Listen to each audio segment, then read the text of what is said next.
என்ன நாங்க பெருசா கேட்டுட்டோம்? மக்கள் வந்து நிம்மதியா ஃப்ரீயா நின்னு பாக்குறதுக்கு ஒரு இடம். நேற்று கரூர்ல நடந்த இன்சிடென்ட் பத்தி உங்க எல்லாருக்கும் தெரிஞ்சிருக்கும். இப்போ எல்லா நியூஸ்லயும் அதான் போயிட்டு இருக்கு. இது எதிர்க்கட்சியோட சதிதான்.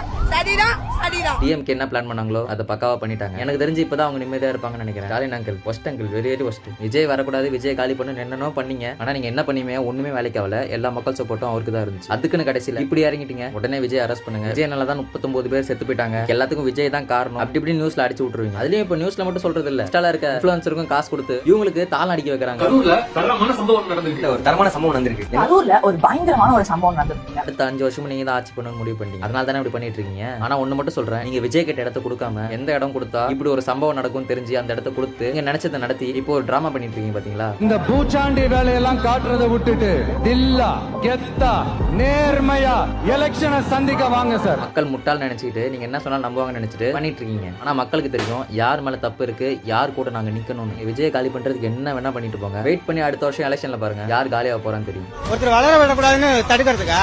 ஏன்னா என்ன தடுத்தாலும் அவர் வருவார்.